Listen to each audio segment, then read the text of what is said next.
Hello students, चलिए हमारा topic चल रहा था आर्टिकल। इसी आर्टिकल टॉपिक को हम आगे बढ़ाएंगे। अभी आर्टिकल की वीडियो पार्ट फर्स्ट बनाया था हमने, आज ये आर्टिकल का पार्ट सेकंड है।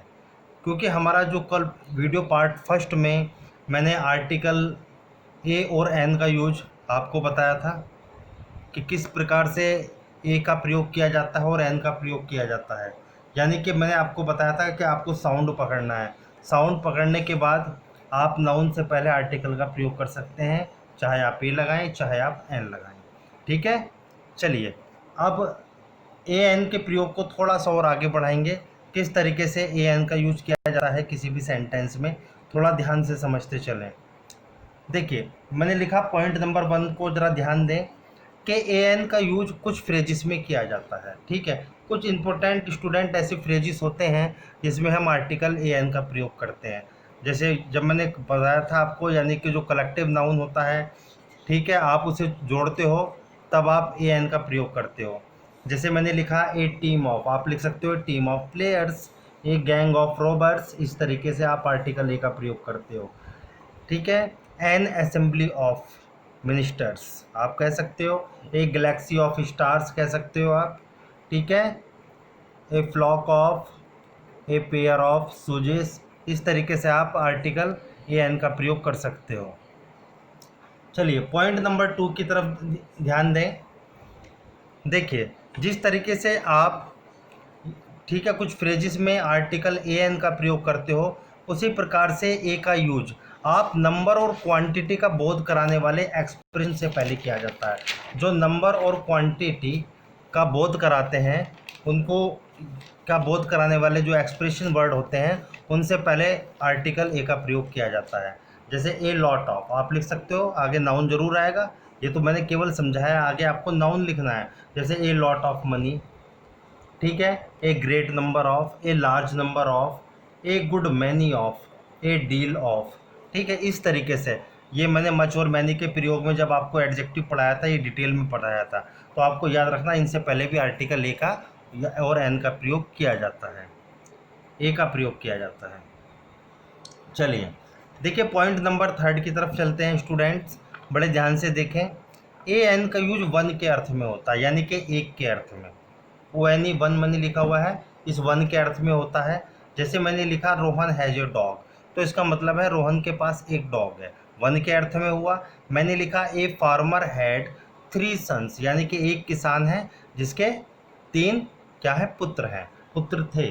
ठीक है, तो ए फार्मर यानी कि वन के अर्थ में ए का प्रयोग किया जाता है। नेक्स्ट पॉइंट की तरफ चलें। देखो ए एन का प्रयोग एनी के अर्थ में भी किया जाता है। एनी का मतलब कोई। जैसे मैंने लिखा there was a king of Magadha, अब यानी कि कोई राजा है, यानी कि मगध का कोई राजा था। एनी के अर्थ में इसका प्रयोग किया जाता है। जैसे मैंने लिखा Ritu did not give her husband an apple, यानी कि रितु ने अपने पति को एनी कोई एप्पल नहीं दिया। ठीक है ना, एनी के अर्थ में भी आप आर्टिकल ए एन का प्रयोग करते हैं। देखिए नेक्स्ट पॉइंट की तरफ चलेंगे स्टूडेंट्स, ध्यान दें, वेरी वेरी इंपॉर्टेंट टॉपिक चल रहा है आर्टिकल का, और इसके एक एक रूल पर आप फोकस करें, क्योंकि इसमें से एग्जाम में एरर बनते हैं आर्टिकल ए एन को लेकर। ठीक है, इसके बाद हम ये हमारा इंडेफिनिट आर्टिकल चल रहा है, इसके बाद हम डेफिनिट आर्टिकल आपके साथ डिस्कस करेंगे, आर्टिकल दी, जो कि सबसे इंपॉर्टेंट और सबसे बड़ा है। देखिए आर्टिकल ए एन का यूज आप ऑन के अर्थ में भी करते हैं। जो प्रेपोजिशन ऑन होती है, आप उसके अर्थ में, यानी कि ऑन के अर्थ में ए एन का प्रयोग कर सकते हैं। किस तरीके से, जैसे मैंने लिखा he found her A bed. A bed कहने का मतलब है कि उसने उसे बिस्तर पर पाया, पर पाया, यानी कि पर के अर्थ में इसका मीनिंग निकल रहा है। जैसे मैंने लिखा मोहन वेंट ए हंटिंग, यानी कि मोहन शिकार पर गया। मोहन वेंट ए हंटिंग कहने का मतलब है मोहन शिकार पर गया। देखो ये वर्ब है, वर्ब से ठीक है, आपने आर्टिकल किसका प्रयोग किया, ए का, किस अर्थ में, ऑन के अर्थ में। नेक्स्ट पॉइंट की तरफ चलते हैं, जो कि बहुत इंपॉर्टेंट पॉइंट है, बड़ा ध्यान से समझें। देखिए जब भी आप प्रॉपर नाउन का यूज कॉमन नाउन की तरह करते हैं, ठीक है, तब प्रॉपर नाउन से पहले आपको आर्टिकल ए एन का प्रयोग करना पड़ता है। ये साउंड पर डिपेंड करता है, आप चाहे ए लगाएं, अगर वाउल साउंड है तो आप एन का यूज़ करें, कंसोनेंट साउंड है तो आप ए का प्रयोग करें। जब भी आप प्रॉपर नाउन का यूज़ कॉमन नाउन की तरह करेंगे तब आप उससे पहले आर्टिकल ए एन का यूज किया जाता है। देखिए बड़े ध्यान से, मैंने लिखा ही इज ए कालिदास। अब इसका मतलब क्या है? क्या वह कालिदास है? नहीं, वह कालिदास की तरह विद्वान है। ही इज ए कालिदास कहने का मतलब है वह कालिदास की तरह विद्वान है। जैसे मैंने लिखा यू आर ए तेंदुलकर, मैंने कहा यानी कि तुम तेंदुलकर की तरह एक महान क्रिकेटर हो।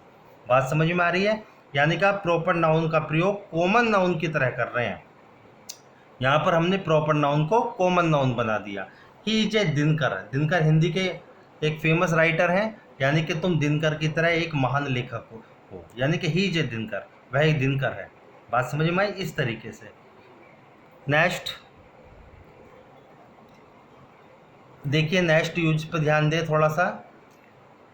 देखो, मोस्ट से पहले MOST, अगर हम मोस्ट से पहले आर्टिकल ए का प्रयोग कर दें तो क्या होता है? ए मोस्ट का अर्थ किस में निकल जाता है? वेरी के अर्थ में।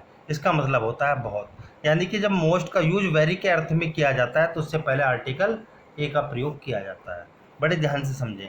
जैसे मैंने लिखा he is a most handsome boy.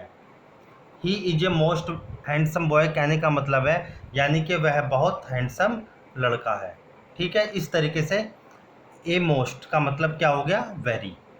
जैसे मैंने लिखा that was a most interesting novel, यानी कि वह जो नॉवेल था वो बहुत ही इंटरेस्टिंग था। ए मोस्ट कहने का मतलब क्या हुआ स्टूडेंट? हम इसका अर्थ कहाँ ले जा रहे हैं? वेरी के मीनिंग में। ठीक है ना? आगे चलते हैं। देखिए बड़े ध्यान से, अब बहुत ही इंपॉर्टेंट पॉइंट है अभी ये। देखिए टू एडजेक्टिव्स, जब article indefinite article a N से आप टू एडजेक्टिव्स को जोड़ने का प्रयास करते हैं। किस तरीके से? बड़े ध्यान से देखें। यदि आप आर्टिकल ए एन का प्रयोग करें, उसके बाद में एडजेक्टिव, उसके बाद में कंजक्शन एंड से जोड़ा जाता है एंड, और फिर उसके बाद में एडजेक्टिव, तो इससे होता क्या है? यदि दो एडजेक्टिव को हम कंजक्शन एंड से जोड़ते हैं और पहले एडजेक्टिव से पहले आर्टिकल ए एन का यूज हो, किसका यूज हो? या तो ए का या एन, किससे पहले? पहले एडजेक्टिव से पहले, तो हमेशा याद रखना उससे एक ही व्यक्ति या वस्तु का बोध होता है, यानी कि उससे पता लगता है कि ये एक ही वस्तु या व्यक्ति है। क्लियर है? जैसे मैंने लिखा a black and a white cow. अब देखो, ब्लैक एक एडजेक्टिव है, वाइट भी एक एडजेक्टिव है। मैंने ब्लैक से पहले किसका यूज किया? आर्टिकल ए का। लेकिन वाइट से पहले मैंने आर्टिकल ए का प्रयोग नहीं किया, मैंने पहले एडजेक्टिव से पहले आर्टिकल ए का प्रयोग किया। तो ए ब्लैक एंड वाइट काउ कहने का मतलब है कि गाय एक है जो काली भी है और सफ़ेद भी है, यानी कि ब्लैक एंड वाइट गाय है। गाय लेकिन कितनी है? केवल एक। जैसे मैंने लिखा an honest and intelligent teacher, एक ही अध्यापक है जो ऑनेस्ट भी है और इंटेलिजेंट भी है। बात समझ में आई? इस तरीके से आप यूज करते हैं आर्टिकल ए या एन का। अगर पहले एडजेक्टिव से पहले कर रहे हैं तो उसका मतलब है कि वो एक ही व्यक्ति या वस्तु का बोध कराएगा। जैसे मैंने लिखा है टॉल एंड हैंडसम बॉय, इसका मतलब है एक ही बॉय है जो टॉल भी है और हैंडसम भी है। चलिए आगे ध्यान दें। यदि आपने कंजक्शन एंड से दो एडजेक्टिव को आप जोड़ते हैं और पहले एडजेक्टिव के साथ ए एन का प्रयोग है तो उससे एक ही व्यक्ति या वस्तु का बोध होता है, सिंपल है। लेकिन यदि आप कंजक्शन एंड से जब दो एडजेक्टिव को जोड़ेंगे और दोनों ही एडजेक्टिव के साथ इंडेफिनिट आर्टिकल ए या एन का यूज हो, तब उससे टू डिफरेंट पर्सन, मैंने लिखा टू डिफरेंट पर्सन या टू डिफरेंट थिंग्स का बोध होता है, यानी कि दो व्यक्तियों का या दो वस्तुओं का बोध होता है। उससे एक क्या नहीं पता लगता है कि यानी कि वो दो हैं। जैसे मैंने लिखा a black and a white cow.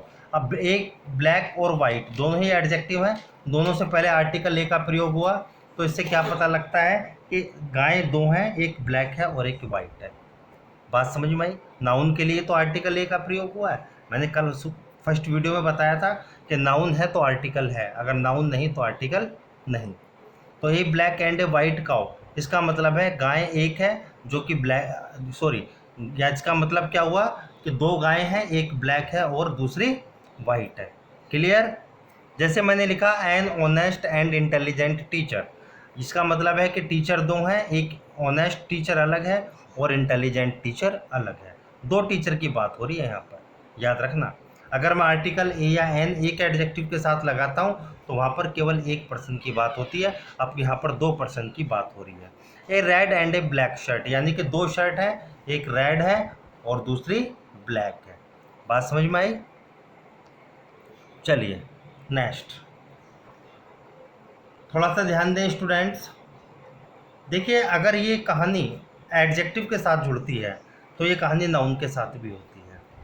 ठीक है, वहाँ तो हमने एडजेक्टिव को साथ लेकर चले थे, यहाँ हम बात कर रहे हैं किसकी? नाउन की। देखिए, जब आप नाउन का प्रयोग करते हैं, यानी कि article a an plus singular noun plus and फिर प्लस नाउन, तो उसमें एक ही व्यक्ति का बोध होता है। बड़े ध्यान से समझें। यदि आप दो नाउन को, दो सिंगुलर नाउन को कंजक्शन एंड से जोड़ें और पहले सिंगुलर नाउन से पहले आर्टिकल ए एन का प्रयोग हो, दूसरे नाउन से पहले ना हो, तो उससे एक ही व्यक्ति का बोध होता है। जैसे मैंने लिखा एक क्लर्क एंड कैशियर, तो इसका मतलब हुआ कि एक ही व्यक्ति है जो क्लर्क भी है और कैशियर भी है। मैंने लिखा एन अंकल एंड गार्जियन, इसका मतलब है एक ही व्यक्ति है, ठीक है, जो चाचा यानी कि अंकल भी है और अभिभावक भी है यानी कि गार्जियन भी है। इससे एक ही व्यक्ति का बोध हो रहा है। चलिए आगे, ठीक है ना। देखो, यदि आप दो सिंगुलर नाउन को कंजक्शन एंड से जोड़ते हैं और दोनों ही नाउन के साथ आप इंडेफिनिट आर्टिकल ए एन का प्रयोग करें तो उससे टू डिफरेंट पर्सन का बोध होता है। ठीक है, दो अलग अलग व्यक्ति का बोध होता है, यानी कि a an plus singular noun plus and फिर plus a an plus singular noun, तो उससे क्या पता लगता है कि टू डिफरेंट पर्सन है।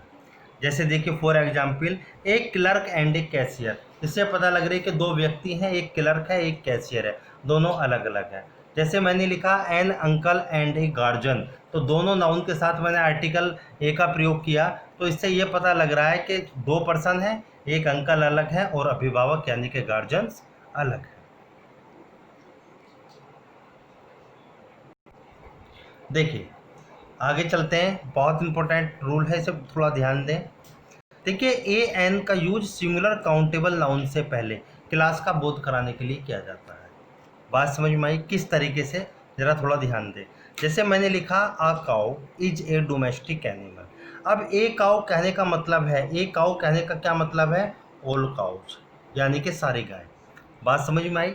यानी कि यहाँ पर पूरी क्लास का बोध कराया जा रहा है, पूरी जाति का बोध कराया जा रहा है। ए काउ कहने का मतलब है ऑल काउज, यानी कि सारे गाँव की गाय की बात हो रही है।